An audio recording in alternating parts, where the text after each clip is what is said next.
Selamat malam adik-adik, dokter muda dan mahasiswa kedokteran di seluruh Indonesia. Malam ini kita akan belajar tentang sistem motorik.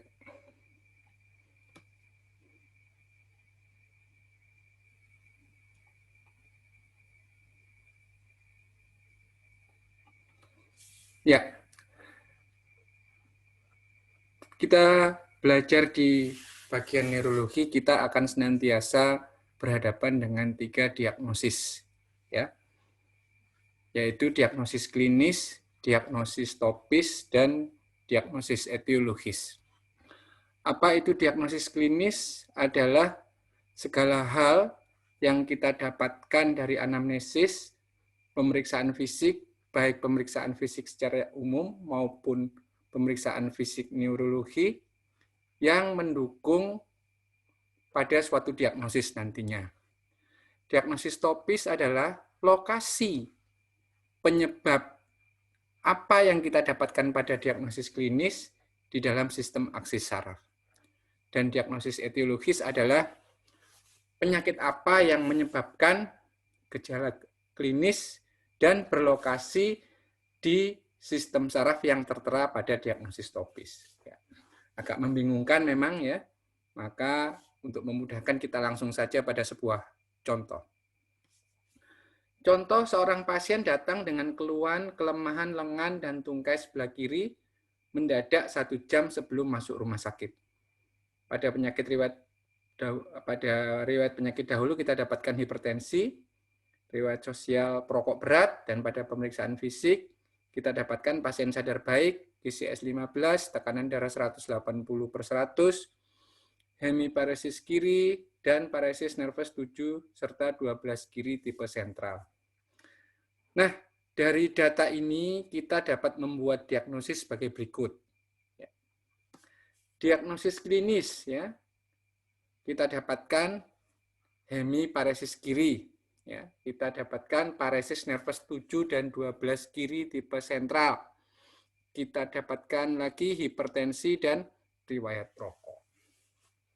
Lalu diagnosis topisnya, ya, karena dari diagnosis klinis kita dapatkan hemiparesis kiri dan paresis nervus 7 dan 12 kiri tipe sentral. Berdasarkan pengetahuan neuroanatomi, maka kita tetapkan bahwa diagnosis topis tersebut ada di hemisfer kanan. Lalu bagaimana dengan diagnosis etiologisnya? Kita mengambil kesimpulan penyakit apa yang mempunyai gejala klinis hemiparesis kiri, ya, dengan disertai faktor resiko vaskular seperti hipertensi dan merokok, dan penyakit tersebut terletak di hemisfer sebelah kanan. Maka dari pengetahuan kita, ya, maka kita tetapkan bahwa diagnosis etiologisnya adalah yang sesuai dengan kondisi tersebut adalah stroke iskemik tipe trombotik. Ya, jangan lupa untuk membuat diferensial diagnosis, ya, kita buat yaitu stroke perdarahan intrakranial dan tumor otak. Ya. Nah, saya ingatkan kepada adik-adik sejawat semua, ya, bahwa dalam menentukan diagnosis topis saat kita belajar di neurologi itu harus berdasarkan satu pemeriksaan klinis, ya. Tidak dibenarkan Anda membuat diagnosis topis berdasarkan hasil pemeriksaan neuroimaging. Ya, misalnya Anda menulis diagnosis demikian. Lesi hipodens pada kapsula interna kanan. Nah, ini terlihat bahwa diagnosis topis tersebut dibuat berdasarkan hasil neuroimaging, ya. Jangan seperti itu, ya. Itu tidak akan melatih Anda dalam belajar menentukan suatu diagnosis yang baik, ya. Anda tidak akan tajam secara klinis bila menetapkan diagnosis topis berdasarkan hasil pemeriksaan neuroimaging. Ya, tentu yang menjadi kesulitan di bidang neurologi itu adalah bagaimana kita menetapkan diagnosis topis, ya, karena memang harus didasari oleh suatu pengetahuan neuroanatomi yang baik. Ya. Untuk itu kita perlu mempelajari neuroanatomi ya. Nah, yang paling mudah dan paling awal di sini adalah dengan belajar sistem motorik dulu. Ya. Mengapa sistem motorik? Ya, karena sistem motorik itu mempunyai jarak yang panjang, ya, dari korteks sampai dengan neuromuscular junction. Ya. Jadi misalnya untuk otot ini ya, misalnya untuk otot quadriceps femoris ini, ya, maka panjangnya itu dari korteks ya, kemudian ke batang otak ya, medula spinalis sampai dengan otot quadriceps ya. Kalau misalnya pada otot yang lebih bawah lagi misalnya gastrocnemius, maka sepanjang itu juga jarasnya ya. Kemudian sistem motorik adalah sistem yang paling sering dikeluhkan oleh pasien ya. Kalau sudah terjadi kelumpuhan, pasien akan cepat datang menemui dokter untuk berkonsultasi. Dan gejala motorik mudah dilihat serta dikonfirmasi dengan teknik pemeriksaan neurologi. Baiklah, kita mulai. Ya. Jaras motorik ya dimulai dari korteks motorik ya, yang berada pada gyrus presentralis yang merupakan area keempat dari Brodmann. Nah ini ya, perhatikan kursor saya, ini adalah gyrus presentralis. Ya, disinilah neuron-neuron motorik, ya, badan-badan sel dari neuron-neuron motorik itu berada. Ya, kalau Anda ingat di pelajaran histologi bahwa neuron itu kira-kira bentuknya secara skematis demikian ya. Ini adalah badan neuron, dendrit, dan ini inti selnya ya, serta ini adalah akson. Maka somanya itu berada di korteks motorik ini. Ya. Nah, neuron-neuron tersebut tersusun secara teratur ya, ada seperti semacam peta ya. Maka kita lihat bahwa neuron-neuron untuk tungkai bawah itu berada di daerah parasagital. Perhatikan kursor saya ya. Kemudian semakin ke lateral, area yang relatif sempit ya, adalah untuk otot-otot badan ya. Lalu lebih ke lateral lagi ya untuk otot-otot lengan. Ya. Lebih ke lateral lagi untuk otot-otot pada tangan. Kemudian otot-otot pada wajah, ya, bibir, faring, dan faring. Ya.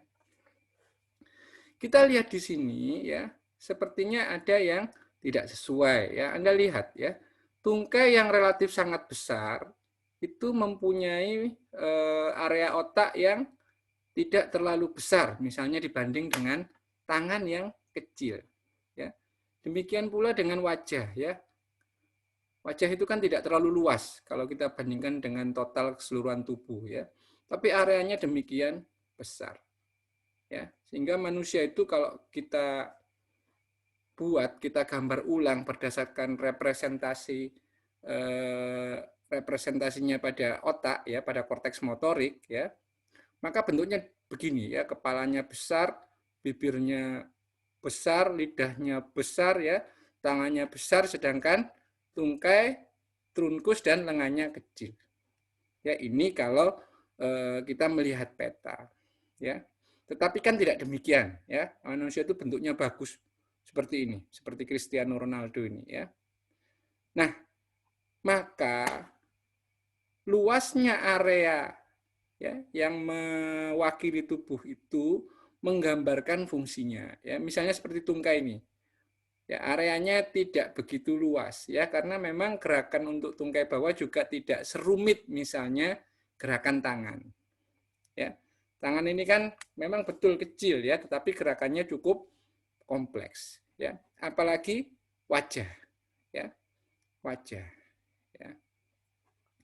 Wajah itu perlu koordinasi gerakan yang luar biasa ya untuk membentuk berbagai macam mimik kita ya.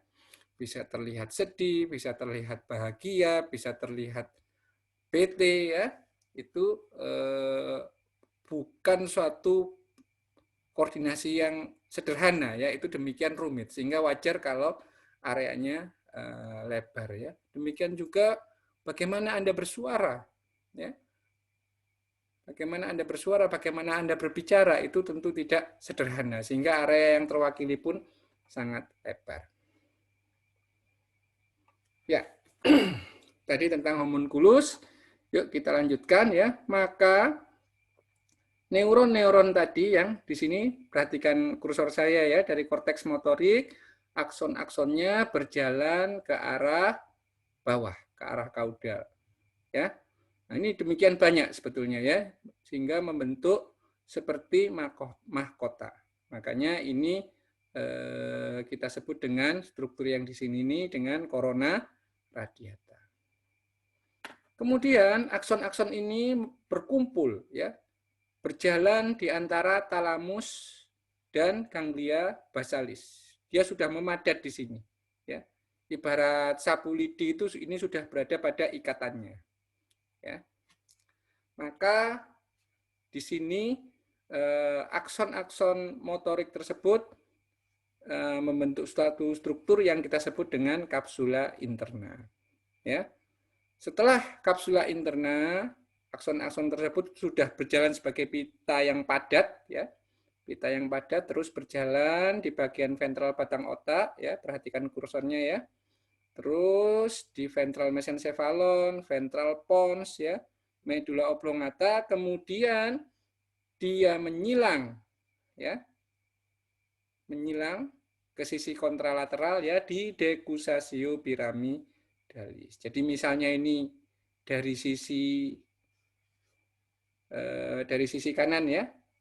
Nah, setelah di decussatio piramidalis menyilang ya, kemudian berjalan di sisi kiri medula spinalis sebagai tractus corticospinalis lateralis. Terus berjalan dia ya di setiap segmen medula spinalis terus sampai berakhir di segmen sakral 2. Setelah segmen sakral 2, kita tidak lagi mendapatkan tractus piramidalis. Ya. Dan di setiap segmen medula spinalis, ya, dia sinaps ya ke motor neuron yang kedua yang berada di kornu anterior medula spinalis. Ya. Dari sini keluarlah jaras motorik tadi ya melalui radik ventralis, saraf tepi, kemudian ke efektor yaitu otot bergaris. Ya. Sehingga struktur-struktur mulai korteks sampai dengan tractus piramidalis. Ya, sebelum dia masuk ke motor neuron, ya kita sebut dengan struktur-struktur upper motor neuron. Sedangkan mulai motor neuron sampai dengan neuromuscular junction itu kita sebut sebagai struktur-struktur lower motor neuron. Ya. Nanti apa itu upper motor neuron, apa itu lower motor neuron akan kita bahas pada kuliah selanjutnya ya. Sementara diterima dulu ya. Baiklah ya. Kita ulangi agar sejawat semua benar-benar memahami ya. Jadi perjalanan tractus piramidalis atau jaras motorik ini ya, perhatikan kursor saya, dimulai dari korteks motorik. Ya, di gyrus presentralis ya. Kemudian akson-aksonnya menuju ke arah kaudal ya, membentuk seperti ya kalau dibayangkan seperti struktur mahkota lah ya. Ini disebut dengan corona radiata. Lalu memadat ya, berjalan di antara talamus dan ganglia basalis. Struktur ini disebut dengan kapsula interna. Terus ya berjalan sebagai pita yang padat berada di bagian ventral batang otak ya, terus ya pons medula oblongata lalu menyilang ya di decussatio piramidalis ya. Lalu berjalanlah jaras motorik ini sebagai tractus corticospinalis lateralis ya, berjalan di sini dia ya. Dia sinaps ya di setiap segmen medula spinalisnya ya ke motor neuron, dari motor neuron ke radix ventralis, dari radix ventralis ke otot bergaris. Ya. Terus kemudian berjalan ke bawah ya sampai berakhir di segmen sakral 2. Ya. Itu. Nah, ya, ini neuromuscular junction ya dari motor neuron, radix ventralis ya saraf tepi kemudian ke neuromuscular junction. Ya. Setiap segmen medula spinalis ya setiap motor neuron di segmen medula spinalis itu akan memelihara 1, 2 atau 3 otot ya. Dan itu mempunyai satu mekanisme seperti ini ya. Motor neuron di segmen cervical 5 sampai thoracal 1 itu akan memberikan inervasi ya pada otot-otot lengan sampai tangan. Ya. Motor neuron di segmen medula spinalis thoracal 1 sampai dengan thoracal 12 ya akan memberikan inervasi untuk otot-otot trunkus ya misalnya otot-otot interkostalis ya rectus abdominis, obliquus abdominis ya itu dipersarafi oleh neuron-neuron pada segmen medula spinalis thoracal 1 sampai dengan thoracal 12 atau lumbal 1 ya. Kemudian motor neuron pada segmen lumbal 1 sampai dengan sakral 2 itu akan memberikan inervasi untuk otot-otot tungkai. Ya. Jadi seperti ini. Detailnya seperti ini ya. Ini namanya myotum atau peta otot. Ya, myotum atau peta otot. Ini tolong dihafalkan ya. Motor neuron dari segmen C3 dan C4 itu akan memelihara diafragma, fungsinya untuk pernafasan. Ya. Jadi bahaya kalau sampai rusak di sini ya. Segmen cervical 5 itu akan memelihara otot deltoid ya. Yang fungsinya untuk abduksi ya, abduksi dari lengan atas. C5 juga memelihara otot bicep ya. C6 otot brachioradialis, C7 otot tricep ya. L3 dan L4 otot quadriceps femoris, L5 otot extensor hallucis longus ya yang fungsinya untuk dorsofleksi dari ibu jari kaki ya serta S1 gastrocnemius ya. Ini harus dihafalkan setidaknya yang ini ya, setidaknya yang ini. Oke, tentu penjelasan dari awal sampai akhir masih cukup membingungkan bagi adik-adik semua ya. Mari kita belajar berbagai macam kasus untuk lebih memperjelas lagi ya. Oke, kita lihat, perhatikan benar-benar skema dari gambar ini ya. Perhatikan benar-benar skema dari gambar ini ya. Kita janjian ini adalah sisi kanan ya. Oke, kali ini ada lesi pada korteks motorik sebelah kanan. Kita lihat ya. Karena ada lesi di korteks kanan, maka tidak ada sinyal. Perhatikan. Terus dari corona radiatus sudah tidak ada sinyal juga, kapsula interna tidak ada sinyal, ventral batang otak tidak ada, ya di traktus piramidalis tidak ada. Demikian pula tidak akan ada atau berkurang sinyal yang menuju ke arah otot bergaris, baik lengan atas maupun tungkai. Ya, sehingga pada pasien ini lengannya lemah, tungkainya pun lemah yang sebelah kiri. Ya, jadi pasien mengalami hemiparesis kiri. Ya, oke kita lanjutkan.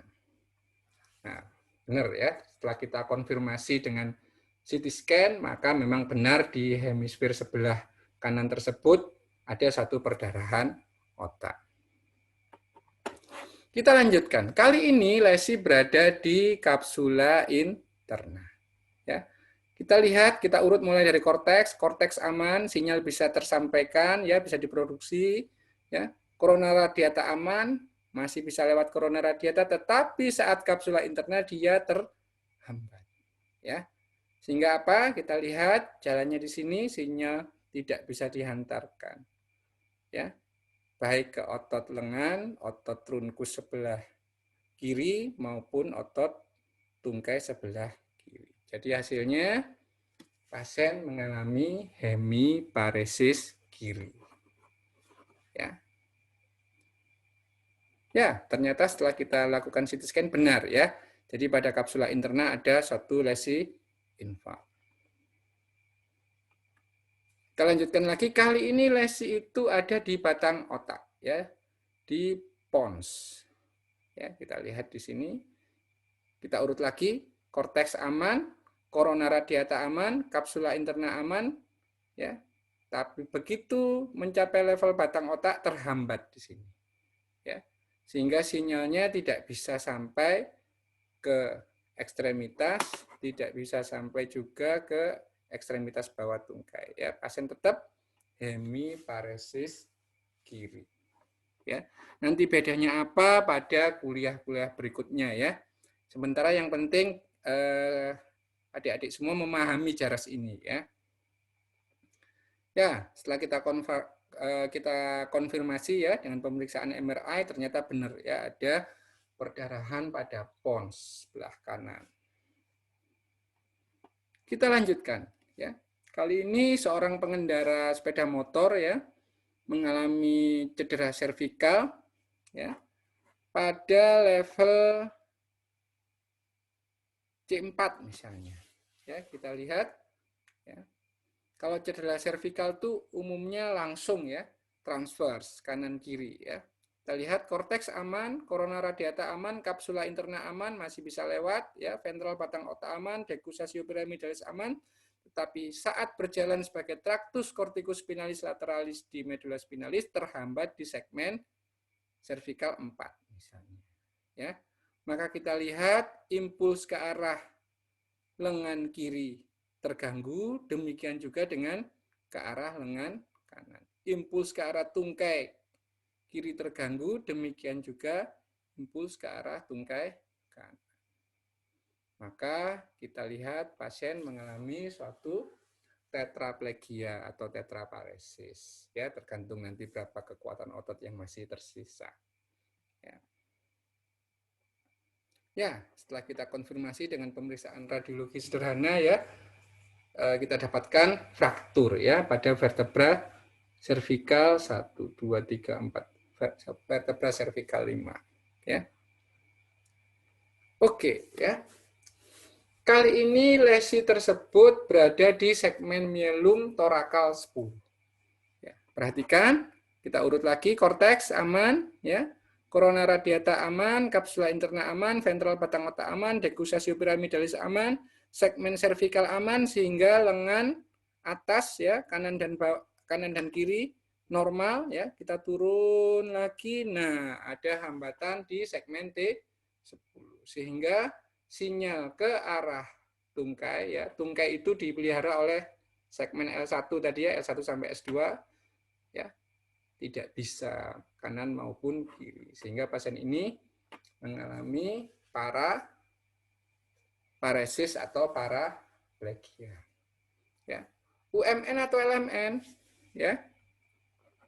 Karena motor neuron untuk tungkai ya itu berada di L1 sampai S2 sedangkan lesinya itu berada di T10, maka paraparesisnya ini adalah paraparesis tipe UMN. Ya. Nah, ternyata pasien ini adalah pasien spondilitis TB ya, ini gibus. Jangan lupa kalau ada pasien nyeri pinggang lalu ada seperti ini ya, ini gibus ya. Nah, setelah kita MRI, nah ternyata benar vertebranya hancur seperti ini ya karena kuman Mycobacterium tuberculosis. Ya. Ya.